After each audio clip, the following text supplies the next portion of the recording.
So what I'm going to talk about is caring for immigrants and refugees. I'm going to say refugees more than I say immigrants, but I want you to kind of get a sense that it's very similar between these populations. And I'm sure every one of you has taken care of a refugee or an immigrant. You may not know it, but being cognizant of some of the issues that they have and understanding their context will really kind of help you as you care for them moving forward. So we're going to talk a little bit over the next half an hour about, I'm going to give you, like I said, context. So refugees worldwide, just a sense of the numbers, a sense of how this affects us in the United States and maybe you on a local level. And then we're going to talk about healthcare and their access and how you can engage with them better as providers. So a definition of a refugee, I'm hoping all of you guys know this by now, but essentially someone who cannot return to where they come from their home country, because of a number of reasons, because of their persecution from their race, from religion, nationality, because they're a member of a certain social group, political opinion. Now, refugees are permanent legal residents of the United States. They have paperwork to be here, but that shouldn't affect the way that you treat them in the ED, right? They have access to insurance, they have access to social services, and those are all things that we can engage with better. They're essentially the same as any other immigrant, right? They're stigmatized right now politically, but they shouldn't be. And I think that we should think about that a little bit when we talk with them in the ED. Where do refugees come from? These are worldwide. This is a worldwide graphic. So if you look at this, this is from a couple years ago, but this hasn't changed much, as you can imagine. Worldwide, most refugees are coming from Syria these days. And then if you look down, Afghanistan, South Sudan, Somalia, Sudan, this is the numbers. They might flip, right, between Somalia and Sudan, might kind of go back and forth a little bit, but these are the numbers worldwide where refugees are coming from. Now, if you compare this, however, to where America's refugees are coming from, there's actually quite a discrepancy here. Just to give you a sense of, we are not seeing the biggest kind of impact of the refugee crisis. Our refugees are mainly coming, well, mainly, the biggest percentage are coming from the Congo. Syria, Myanmar, Iraq are a little bit lower than that. Those numbers also tend to flip, and I think we'll see a dramatic change over the next couple of years, again, because of the political changes that are occurring. But we're not seeing kind of the actual context of what's happening in the refugee crisis. But keeping this in mind, Congolese is really what we're still seeing a lot of.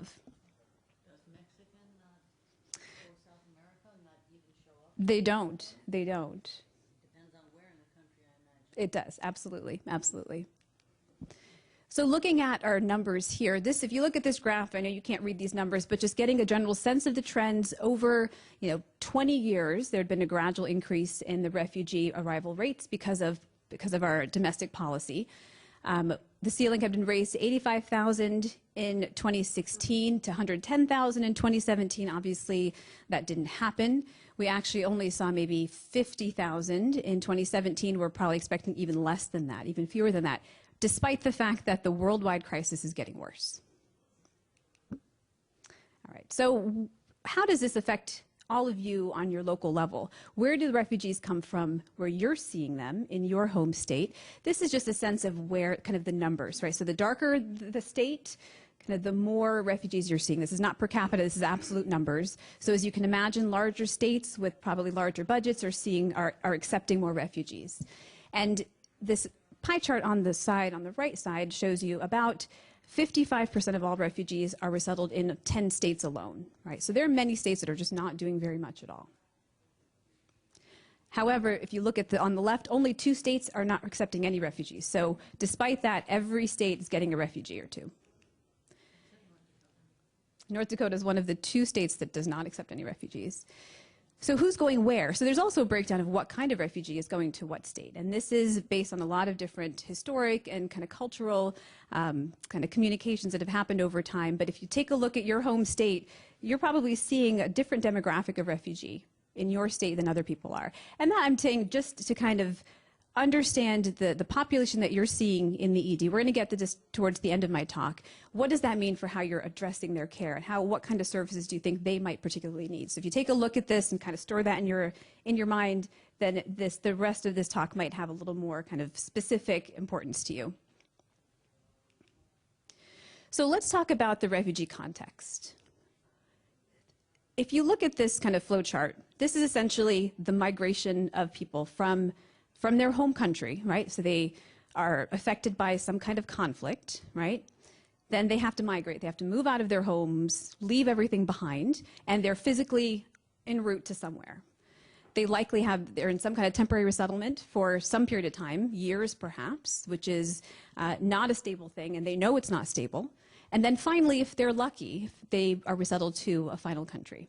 But if you can imagine at every single one of these arrows, and probably within these boxes too, there's a care disruption there. There are things that you and I are used to in terms of getting health care that they are probably missing. And so thinking about that might help you understand where they are when they first show up in your ED for the first time, or the second time. So why did they leave? Why do refugees exist? They've lost essentially everything that they have to take care of them from a health perspective as well as everything else.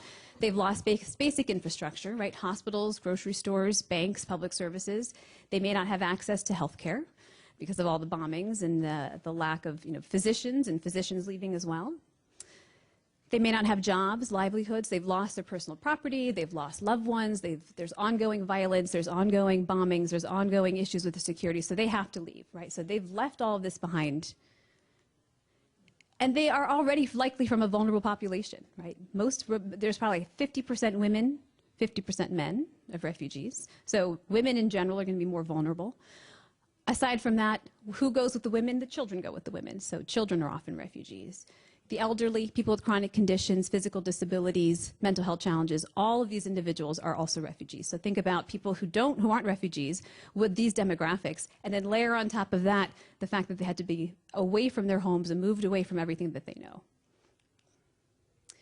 And being a refugee in itself is an independent risk factor for poor health.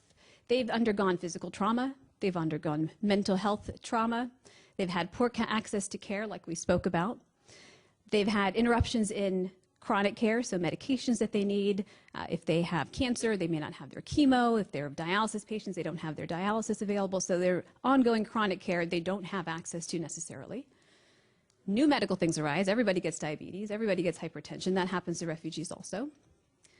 They're exposed to, this is, I know, a dramatic example, although a live example of what happens this is in Kenya, right? So thinking about people living in these conditions, there's lots of communicable diseases out there. You can certainly get any of those, vector-borne diseases, and they may not have access to the healthy foods, to exercise, to education, to work. This is all during their physical migration. So let's take a step back and think about a couple slides back when I talked about where are refugees from. They're from all over, right? So there is a huge kind of a spectrum of where these populations are coming from. They have various social customs, they have various cultural customs, they have medical backgrounds that may be somewhat different from yours and foreign to you, different public health infrastructures, social infrastructures, and then experiences as they're moving along that refugee resettlement process. And as they arrive here, so say you're one of the lucky few who actually does get resettled here, now you've been resettled in a country where you don't know anybody necessarily. You don't know the language, you don't know the culture, you don't know the social systems. How do I get to a pharmacy? Where is my doctor? These are all brand new things that now they have to figure out. Often they've been through quite a bit of trauma along the way, so they're adapting to many challenges once they're here. And now they arrive in your ED. So there's the context. That is quite a context. And so now you're the provider, and they've shown up in your ED. You may know they're a refugee. You may not know they're a refugee. It doesn't necessarily flag. I know in our hospital system, it doesn't flag when a refugee patient comes in. So they have unique healthcare needs, as you can imagine, right? What we've found, and this is through a number of studies that have been done through people that I work with, as well as other refugee researchers, is that we recognize that refugees do have frequent acute care utilization soon after arrival. So they get off the plane and they are working with a refugee resettlement agency, and they're being set up with medical services, some kind of a medical home. But before that can all happen, things happen, right? You might get off the plane and someone with decompensated heart failure comes out, they can't breathe. They're going to show up in the ED, right? Or they've been away from their medications for months, and now they're in DKA. And so what we find is that refugees do have a higher rate of acute care utilization soon after they arrive. They also have a higher rate of chronic medical conditions than other immigrants, right? So higher rates of diabetes, hypertension, and mental health concerns such as depression. And they also likely have lower rates of health literacy. They may not know English, but they also may not know a lot about their own personal health. Patient activation is a concept that I think we are starting to understand more about in our environment, but the sense of advocating for yourself and really kind of taking ownership of your own health is something that even we don't do well, and our populations here don't do well. It's something that refugees may have some challenges working in that. And patient activation as well as patient engagement.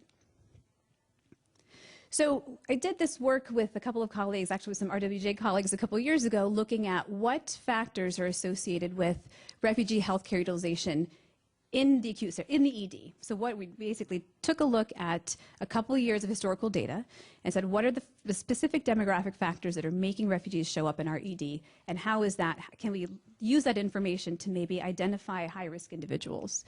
So we did a retrospective cohort study. We looked at 2 years of ED data. We looked at only 250 refugees. New Haven is a small town. And we looked at associations between their acute care use. We looked at demographics. We looked at healthcare characteristics. And we realized that 41% of these 248 people had at least one ED visit within 8 months of arrival.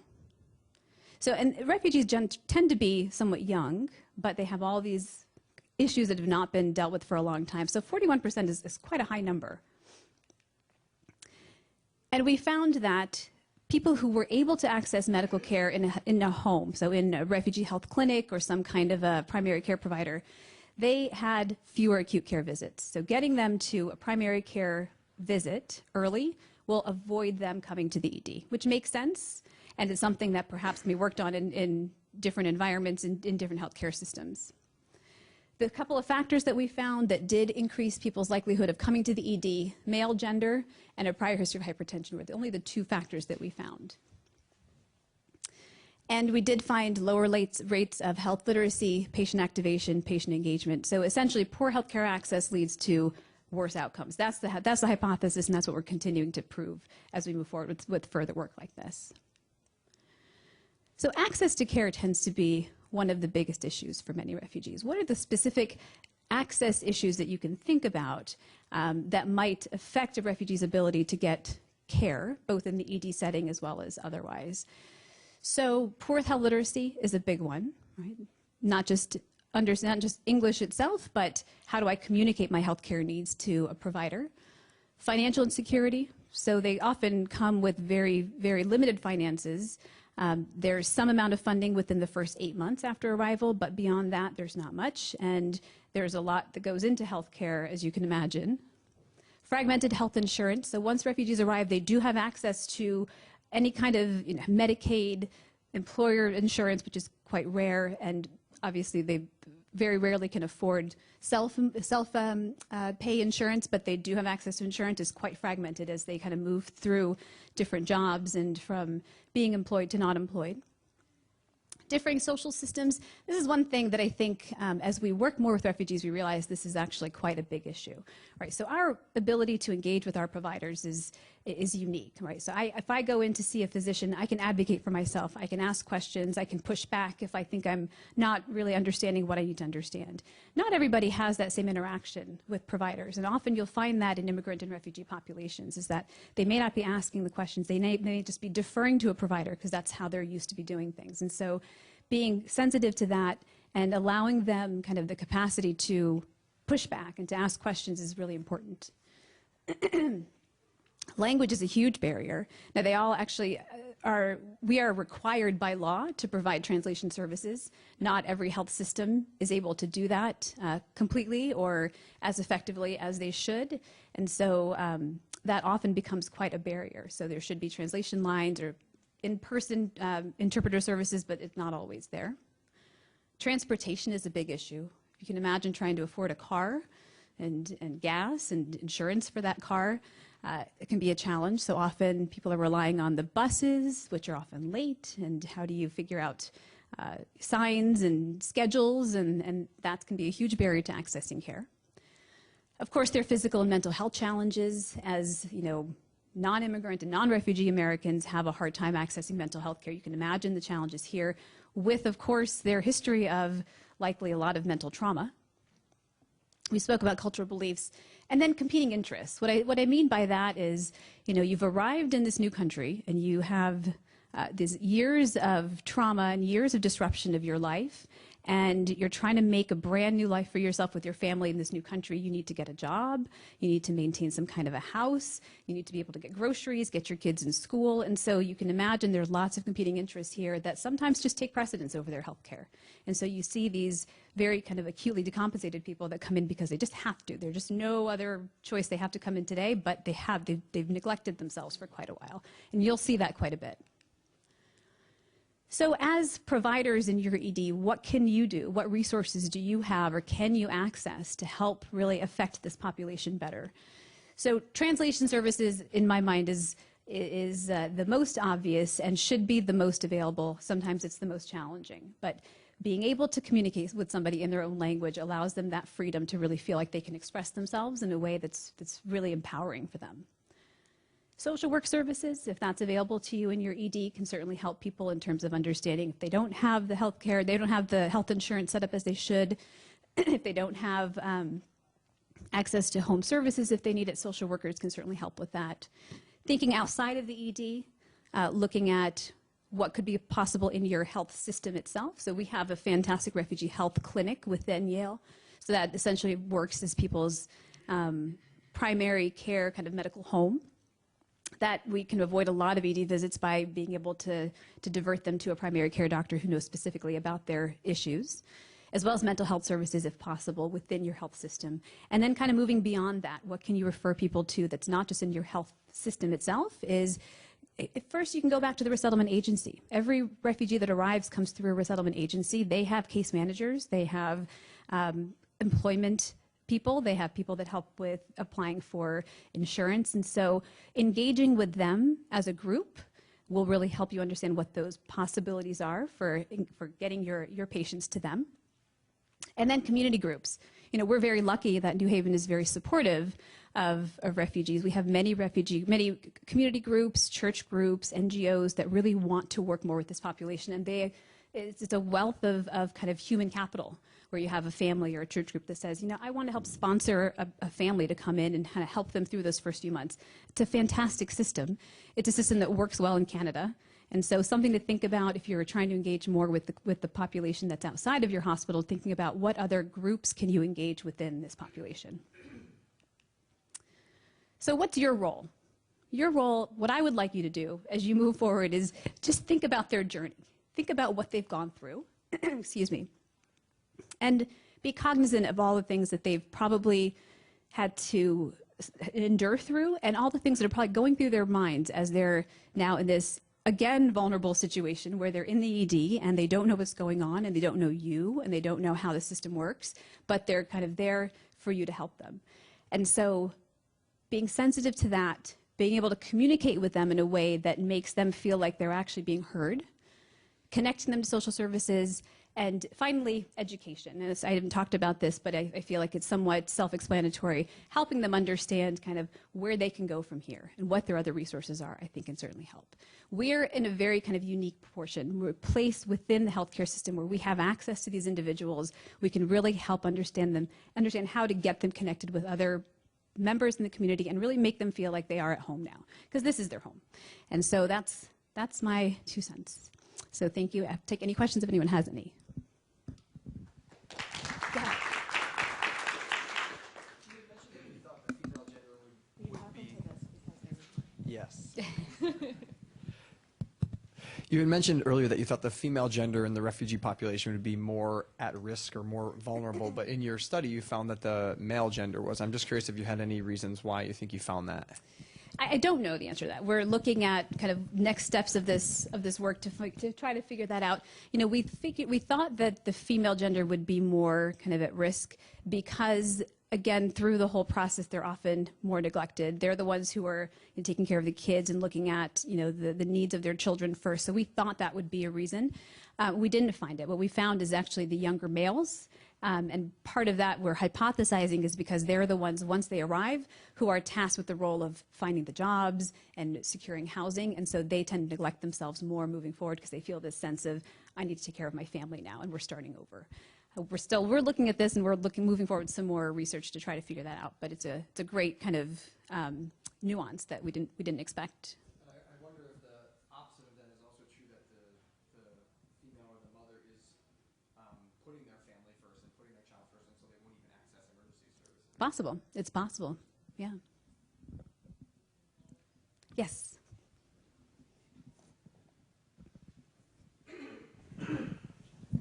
Thank you. Great talk. Travis from Hamden County. Just wanted to make a comment. The definition that you presented earlier is predicated on legal status, but there's many, many more who have had all the same experiences that are here, and many thousands that are at risk of becoming illegal, in air quotes, soon because of our political climate. One of the common comments that I hear from my patients that are refugees in any manner of speaking is their fear of coming to healthcare because we are part of the system, whatever you take that to mean. And so I think it's important for all of us to try and break that down and actually actively engage our patients to identify ourselves as people that are there to help rather than part of the system that's looking to deport or otherwise harm. I couldn't agree more. And I think part of it is there's certainly a stigma, but part of it, and I think this might be why there's such a, it's so difficult to do research in this topic, is because we don't ask somebody if they're a refugee when they come in, right? We don't ask. And I think that that's intentional. That's not a bad thing, right? Because then people can feel like they can really kind of not worry about exactly what you're referring to. Yeah. To that point, there was a few years back, I think when maybe during the Bush era, there was a requirement, I think it was tied to federal funding, that if you did have an illegal immigrant, you were supposed to report them, which we completely ignored. But I just wonder if that's still anything that's out there. I don't know. I haven't heard anything about that. It hasn't come up, and so I'm not sure. I can look into that, though. So actually, there was a great paper in the New England Journal recently making the case for sanctuary hospitals, outlining kind of the discussion of why we should be specifically making institutional policies that hospitals should be a protected area. And so in Los Angeles, we do, we have institutional policies for how to deal with if ICE comes to the hospital, and specifically kind of informing the clinicians, what should be done in that case, and saying that we will specifically protect our patients to the best of our abilities, so long as there's not a specific warrant. But I think that it's really important to talk about the documentation status too, because a lot of the data that are presented in these slides are specifically for people who are legal permanent residents. But when whoever asked that initially about Mexico and Central America, a lot of that is historic, that those groups have been thought of as economic migrants, but really with the amount of cartel violence and gang wars that are going on there, they really should be thought of more as refugees and not as economic migrants. And so that's probably why they're not represented in those data. Yeah, and part of that also is just a definition, right? I have a question. So not pertaining to refugees who have a legal status, but after the first, second, and third executive orders were implemented, there was a series of meetings at our hospital about how you document, whether you document someone is documented or not documented, whether you document where they're from, and the implications of whether we're used to the medical record being protected, provider-patient privacy, but we were informed that actually for immigration is not the case. Do you know anything about that? Like, can you speak about that in any kind of capacity? I think it's a touchy subject, and I think kind of referring to, there was a comment over here about exactly that, and I think back in the back, I think we're not documenting intentionally, and I think it's for the protection of our patients specifically. I know at Yale, I can only speak really to the hospital system where I work, and we don't ask that question. And in order to get the data that I got there, I had to go kind of cross-reference 4 different lists to try to even identify somebody who could even, be included in that study. And so we're not asking, and I don't know kind of moving forward if that's going to change. But Legal team said, do not comment on documentation status in anything. Right. Which some people's response was, but this is a social determinant of health. Like, it's important for more primary care, less so for nurse department. It's important for us to know. And the legal team was like, absolutely not. This is discoverable. Right. So we are using the term residually uninsured in Los Angeles to refer to undocumented patients, because essentially after the ACA and Medicaid and all of these other programs that we have available, the residually uninsured are our undocumented population. And so we have specific programs within LA County that our county government has supported that help them get medical homes.